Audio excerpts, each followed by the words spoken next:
E aí galera, tudo bem com vocês? Vamos aí para mais um giro de notícias sobre o Cruzeiro com questões importantes que têm movimentado o ambiente do nosso clube nas últimas horas. Meu nome é Emerson Araújo, esse é o canal 6x1 e desde o início eu peço para você deixar o like no vídeo, se inscrever no canal caso ainda não seja inscrito e usar os comentários para opinar sobre cada um dos temas que vamos abordar. Lembrando que esse vídeo também é feito com patrocínio do OneFootball, que é o maior aplicativo sobre o futebol do planeta. Nele você encontra tudo que envolve o ambiente do futebol, estatísticas, dados de jogos, placar ao vivo, vídeos, e ele está também agora transmitindo jogos, especialmente lá do campeonato alemão. O OneFootball é totalmente gratuito, está disponível tanto para Android quanto para iOS e o link para você baixá-lo está aqui na descrição do vídeo, beleza? Ontem à noite o Cruzeiro não venceu mais uma vez, né? Ficamos apenas num empate em 0x0 contra o Juventude no Mineirão. Foi um jogo em que o Cruzeiro até a gente pode dizer que mereceu a vitória, especialmente pelo segundo tempo. O primeiro tempo foi muito ruim, mas o segundo foi bom, a gente criou algumas boas chances. Infelizmente não caprichamos na finalização, perdemos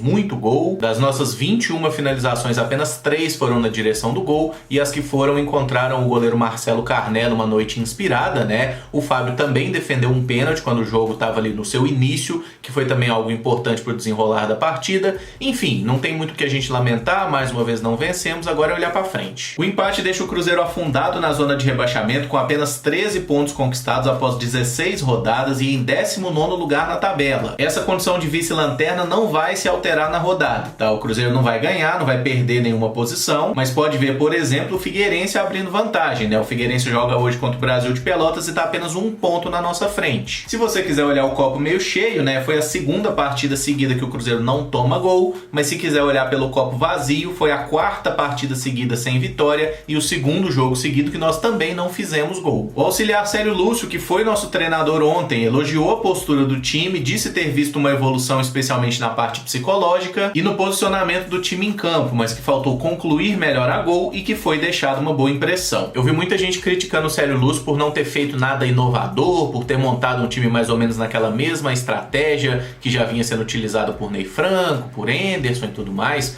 Só que eu acho que a galera esqueceu quem é o Célio Lúcio, né? Que é o mesmo cara que era o técnico do nosso time sub-20 e era super criticado por fazer um time muito engessado, por não ter escolhas nada criativas. Não foram alguns meses como auxiliar técnico do profissional que mudaram a convicção dele de futebol. Para mim, o Célio Lúcio fez o que podia. Ele conseguiu unir o grupo, o Cruzeiro fez uma partida pelo menos consistente e se alguém merecia ganhar o jogo, era a gente. Não tivemos competência para isso, ficamos no empate, paciência, né? Mas uma coisa é interessante, o Célio Lúcio vai entregar para o Filipão um elenco menos esfacelado do que ele recebeu do Ney Franco. E sobre o Scolari, que até participou da preleção dos jogadores ontem através de videoconferência, ele vai se encontrar com o grupo na segunda-feira lá em Curitiba, comandará seu primeiro treino e na terça-feira estreia no jogo contra o Operário. O que ele pode oferecer para o elenco é muito mais a questão da confiança, até um ânimo extra, né? Mas convenhamos que em uma sessão de treinamento ninguém vai fazer grandes mudanças numa equipe, não vai ter nenhuma revolução, pelo menos nesse jogo contra o Operário, tá? Mas vamos com fé aí que isso seja o suficiente para que o Cruzeiro jogue ainda melhor e consiga finalmente voltar a vencer nessa partida contra o Operário lá em Ponta Grossa. E o Filipão terá um reforço importante para esse jogo. O lateral esquerdo Matheus Pereira está recuperado do Covid e volta a treinar com o grupo, podendo inclusive ser titular nessa partida. Não tinha momento melhor para o Matheus Pereira voltar, até porque o Daniel Guedes tomou o terceiro cartão amarelo ontem,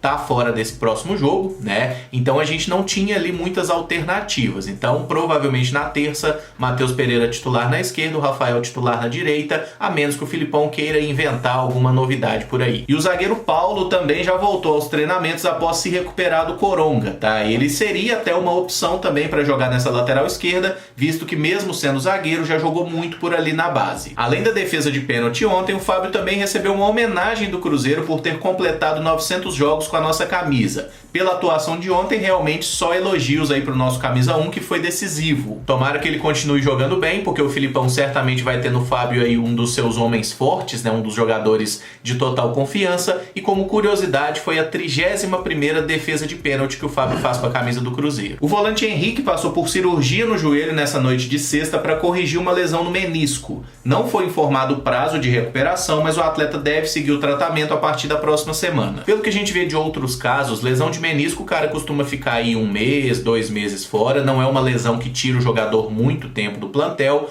Tomara que o Henrique se recupere bem e só volte ao time se de fato tiver 100% e em condição de nos ajudar. Saiu uma notícia no Super Esportes que o Porto de Portugal fez uma proposta ao Cruzeiro para contar com o meia Marco Antônio por empréstimo de 1 ano com valor fixado para compra. A ideia era observá-lo no Porto B, que joga a segunda divisão portuguesa. Pelo que foi divulgado na matéria, o Cruzeiro não recusou a oferta, mas o Marco Antônio sim, tá? Então o jogador vai continuar no Cruzeiro, ele que no momento está fazendo uma preparação física especial, né, um fortalecimento, para ver se para de sofrer com tantas lesões, que é um problema que ele tem desde a base. Acho que todo mundo que acompanha o futebol sabe que o Porto, o Benfica, são clubes realmente referência nessa captação de atletas, né? São inúmeros exemplos de jogadores que eles pinçaram muito barato no mercado sul-americano, transformaram em grandes craques e venderam por cifras absurdas lá no mercado europeu. E o fato deles mostrarem interesse no Marco Antônio, para mim é só mais um indício de que o jogador de fato tem muito potencial. Ele já cansou de provar isso na categoria de base do Cruzeiro, mas ainda não teve chance no futebol profissional, né? Muito poucas oportunidades, sempre entrando no segundo tempo.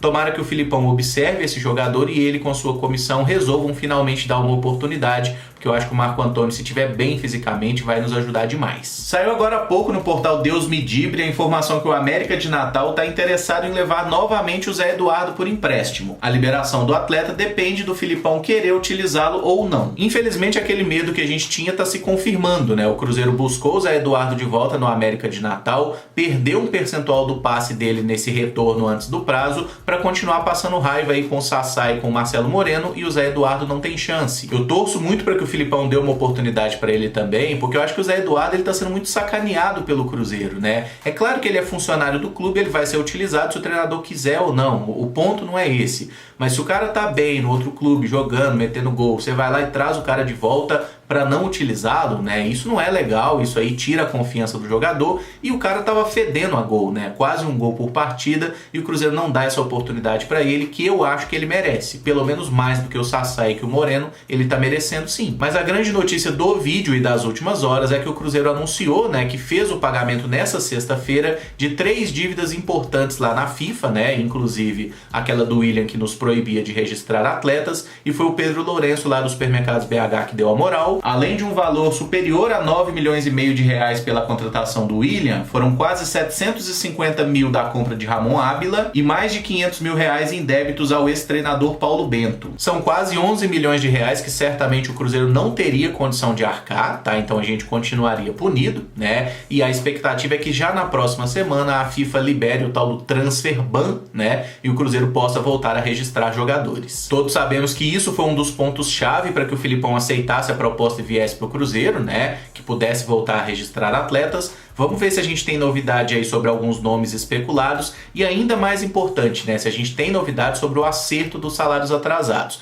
Mas eu acho que todos nós devemos realmente gratidão aí ao Pedro Lourenço por salvar o Cruzeiro mais uma vez. E para fechar, o nosso time sub-20 joga amanhã, domingão, 3h30 da tarde, contra o Palmeiras lá no Sesc Venda Nova, pelo Campeonato Brasileiro da categoria. O jogo vai ter transmissão ao vivo pela Band para todo o Brasil. Oportunidade muito boa para ver os moleques em campo, né? E para o Cruzeiro se recuperar da traulitada que levou para o Fluminense aí no meio de semana, aquela derrota por 5-1. E a gente deve destacar que o Palmeiras está entalado aí na garganta do Cruzeiro, né? Já que no ano passado eles venceram o Cruzeiro na final da Copa do Brasil Sub-20 e nos tiraram também nas quartas de final do Brasileirão da categoria. Então certamente esse jogo vai ter uma pimenta a mais aí. O Cruzeiro precisa e deve ir em busca da vitória. Encerro esse vídeo por aqui. Se você gostou, deixa o like, se inscreve no canal caso ainda não seja inscrito e use os comentários aí para deixar a sua opinião sobre cada um dos temas abordados. Amanhã vai ter um vídeo falando um pouco mais do Filipão, como ele montava seus últimos times, né? Formação tática, um pouco do desempenho. E na segunda a gente está de volta com os vídeos de notícia. Muito obrigado por acompanhar, um abraço e até o próximo vídeo. Valeu!